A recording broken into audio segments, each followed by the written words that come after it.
Basically the way when you're looking at this is gonna be the front of it.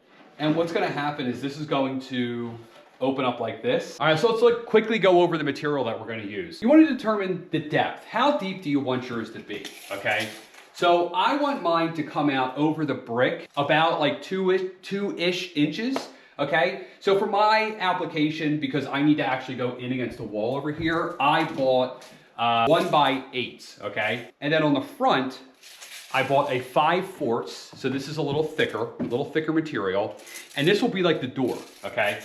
And this will get attached to these pieces, right? Like with the hinge. So this is how we'll open it up. Bought these from Home Depot. These are just the pine premium.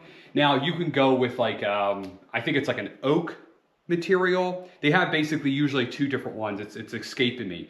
But you go with a pine or you kind of go with an oak. And when you stain it, if you decide to stain it, it looks a lot different. So look in the stains and see what grain do you want? Do you like the wider pattern of pine, which is that's what we like, or do you like the tighter, really like if this was oak, I think it's oak, there would be like 4 times the amount of lines in here. And then once you decide, you just go and buy the wood that you're gonna use. This is just premium wood. You can see this one, I had to go through the pile, get the best I could. You see this one even has a bow, but I think that's gonna be okay. We're gonna be able to get that out. First cut we're gonna do is our width. What I'm gonna do is I want a 3.5 inch overhang from this little wall here. So you can see there's a little lip here, 3.5 inches. This is 5/4 material as the front, okay? And that's gonna be on the front and it's gonna wrap around the side.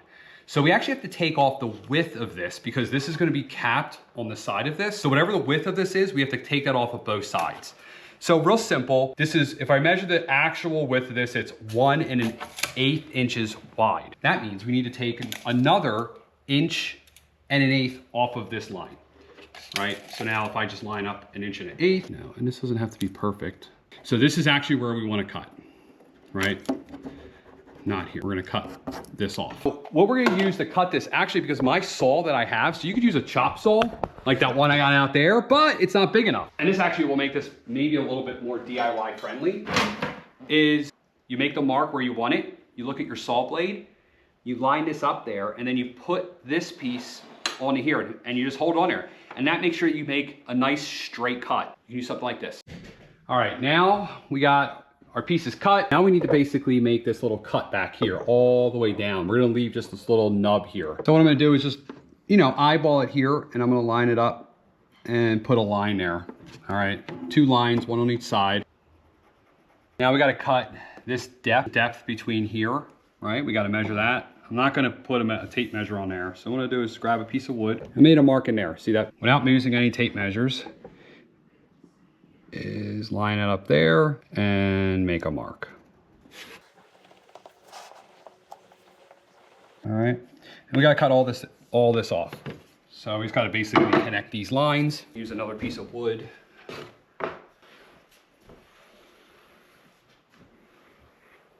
So we have an exact replica of the top and bottom. Like I said, I'm gonna clamp these together and I'm gonna use a jigsaw. I'm just gonna take my time and I'm gonna cut right on this line. All right, let's see how we did. That's what we're looking like right there. Nice and tight. All right, yeah, it's really tight. Now we can make our returns, okay? So our returns are real simple. They're actually gonna be the size, whatever this is. So whatever the depth of this is, which is 9 1/8 light. And we're gonna take this out to the saw and we're gonna cut this piece here, and we need 2 pieces. One for this side and one for that side. And like I said, for this return, we're gonna be using this 1 1/8 inch material, okay? Probably not the greatest idea. If my wife was here, she probably would be happy, but I'm gonna use my countertops because it's nice and flat. What we're doing is basically we're just lining this up and driving screws through this into here. I have the outside face facing down, right? So that everything is gonna be nice and flush, all right? We're gonna do a lot of sanding here once we're done. And what we're gonna do is we're gonna use glue. So you could use the red, blue, or green. And what I'm gonna do is we're going to use these trim screws to hold it together. So I'll probably put 3 of these in, one up here, you know, one in the middle and so on. And I'm gonna pre-drill these. So what I'm gonna do is look for a drill bit that's like kind of the size of the shank and I'm gonna make sure I go in as far as these go, because these tend to break if you put too much torque on them. So I always like to pre-drill, you know, where possible. Sometimes it's not possible, but if you're going into any hardwood, so this is pine, so actually pine is probably okay, but also this will keep it from splitting. You know, and these pieces aren't perfectly, they do have some bows in them and stuff like that, so you really have to manipulate them. I think in here I'm just going to manipulate this to be the size of this, because I know this is square. The boards are cupped and all kinds of things, and this just is what it is. But be strategic.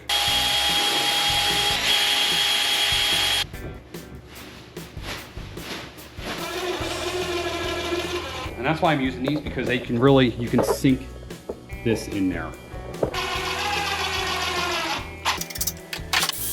And what I did was, if it was cupping, I actually ran it a little long. I'm not sure if you can see it there. You know, so if you have any issues with cupping, have it just stick out a little frown, and then you can just sand it off. So we're just gonna do the same thing on the other side, flip it over. And this is straight when I got it home. This has only been a few hours, and it's already worked up on me. So that's why I'm trying to get this built. There's a couple different ways you can do it. You can strap it when you get home, but it, you know, this wood, it's tough. So the best thing to do is, I found, is really bring it home, use it, glue it, screw it all, put it all together what you need, and kind of just bounce, you know, bind it to the wall and hope for the best. It's been a few days. We're gonna pick this project back up. Was out of the US, now I'm back. What are we gonna do now? So next thing we're gonna do is we actually need to add some supports in the back here to attach it to the wall. So what I did was we went out on the table saw and we ripped some material that was exactly this height here, that's inside here. It's basically 3 7/8, okay? And I have 2 of them. So I have 2 that are cut at 33 inches in my case, okay? So I'm not looking to fill the hole back in. I actually want to leave the center open so I can run wires if I need to. So these are gonna go in there like that. So to attach these to here, you could do it a few different ways. You could use the same trim screws that we use, and you could just put these in the back, all the way in the back of here, right? And just go through the bottom or the top with trim screws, which would work pretty well, especially with the bottom, because you wouldn't see it. But what I'm gonna do is I'm gonna use pocket holes, all right? But if you didn't have a pocket hole jig like a Craig, which I'll show you in a minute, you could just do that. For the material, I'm using that same 1 1/8 inch material, but you can use whatever material you have on hand. I just happen to have this. All right, so we're gonna be using our Craig pocket hole jig. So since we're going into 2 different materials, this is the material that's gonna be on the front, and this is actually the top and bottom material, you have to sort of play with this. What I did was I actually used a thicker material to figure out to set up all the jigs. And then what I did was I kind of grabbed some spare pieces, I drilled my holes in there, and I attached it to figure out what screw size I should use. For the material I was using, it suggested between 1 1/4 and 1 1/2. So I started with 1 1/2. When I did the 1 1/2, it actually punctured through the other side of the board. So I just went down to 1 1/4, and I had a great joint. And I'm gonna do 3. So 1, 2, 3 on each one.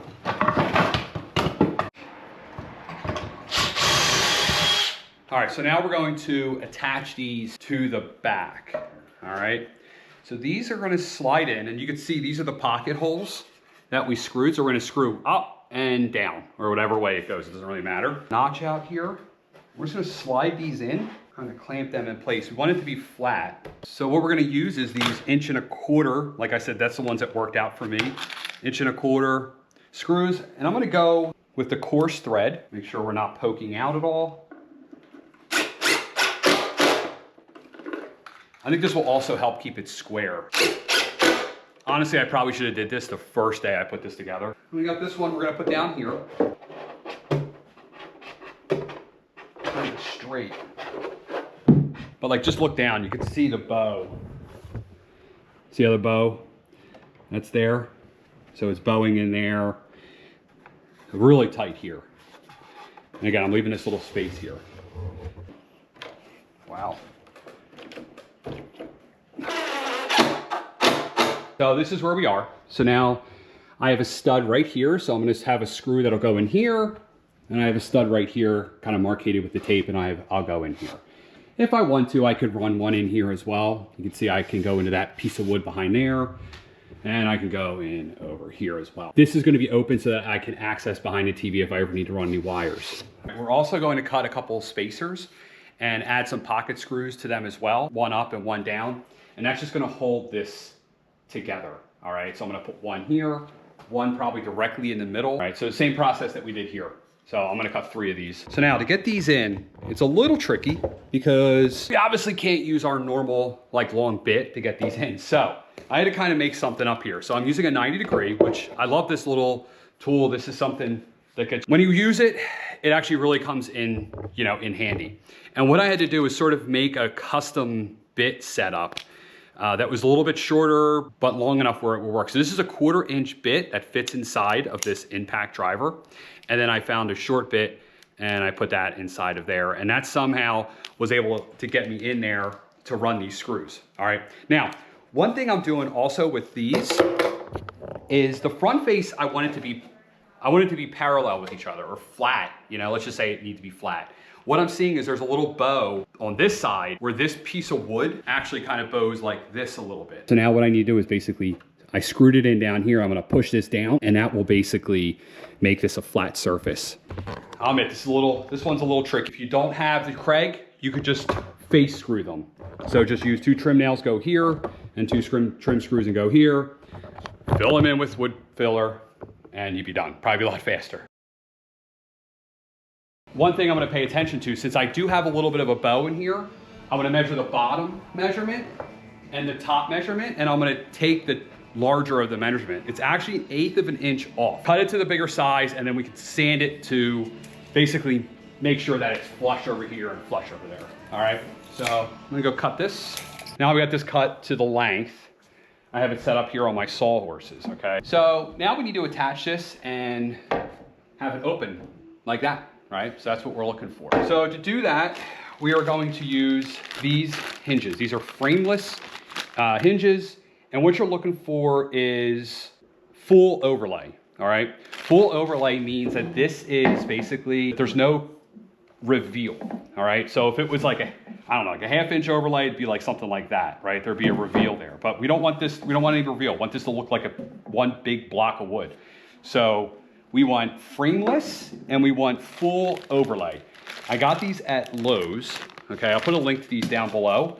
See, they're pretty beefy. Now, to install these, we need a special Forstner bit, okay? You could buy these at Home Depot, at Lowe's, no big deal, around 12 bucks. It gives you a template on how to do it, okay? Now, what I did, just because I wasn't 100% sure if this was going to work for my application, is I made a mock-up of this with just cut off, all right? So I made basically the exact replica. Decide where you're gonna put your hinges. In my case, I'm only gonna do 2. What I did was I basically just took the distance between here and here, cut it in half, and that gives you 26 inches. So my hinges are gonna be on 26 inches on center. So what I did was I made a mark here and on the mantle itself. That just keeps my hinges, you know, in line. Now these have 4 different adjustments. So even if this is a little off, you can actually adjust. After this, you can adjust this up, you can adjust it sideways and out. It's got a tons of adjustments, so that's why these are really nice. Using our Forstner bit, we're gonna use the template that it comes with.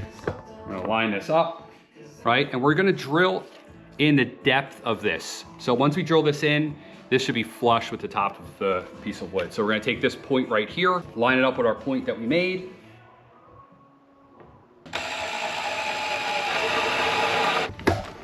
So there, the holes are there. Now we need to do the here for like these mounts.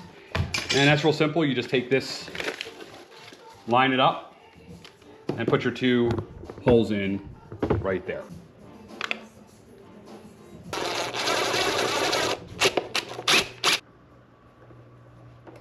These fit right inside of here, like so. And what I'm doing is just making sure that I'm at the same distance on both sides, which I am. I'm 1 5/8, okay? So I know I'm squared up, the door is squared up. Now I can put my pilot holes in and just screw these hinges in. All right, so we got our hinges attached. It's a moment of truth. Let's see how this thing closes. This is the part that, it's actually the hardest part, was trying to figure out how these hinges work. Oh, man, I hope this works.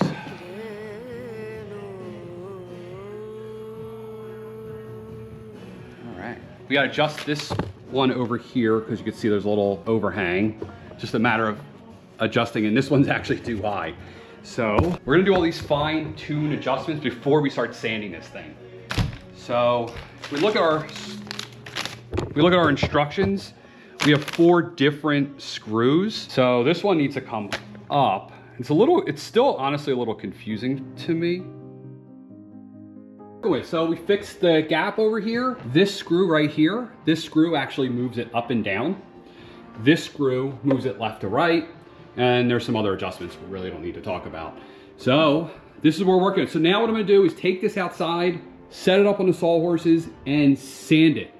We're gonna make sure that everything is nice and flat. So you see up here, we have kind of some stuff we need to work with. I'm gonna start first with a pretty aggressive sand, probably with a belt sander, and then I'll work my way down with my palm sander to the point where it's good enough to stain. I think it's like 120, but just read the back of your stain. It'll tell you what stain you have to get to. But now I'm just gonna get outside and just sand this thing, flush everything up, and really make it nice. You know, so anything like this.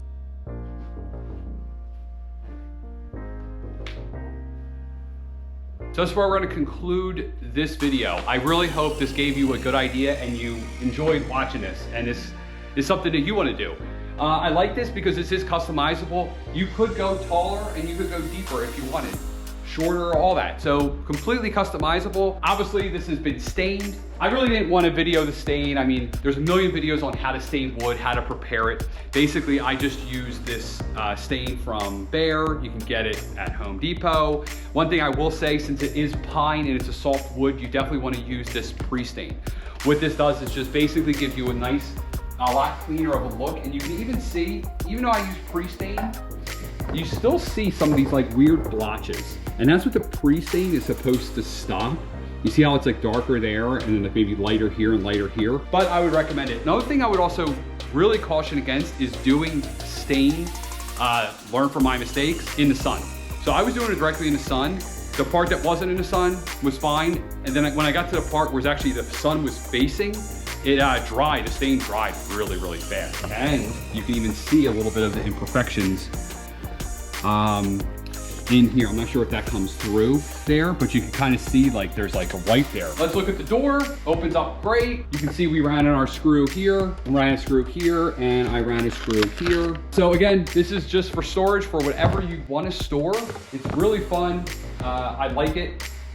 Very unique. You never even know that it opens. If you're putting this above a fireplace and you do have a fireplace, I would recommend something like this. I'll put a link to this down below.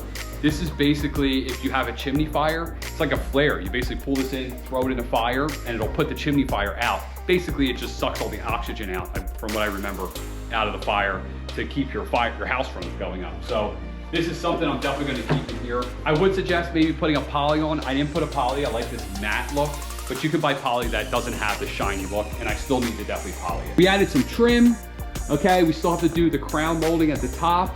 And we're not done in this room. What have we done in this room? We've done the whitewash of the fireplace. That's on the channel.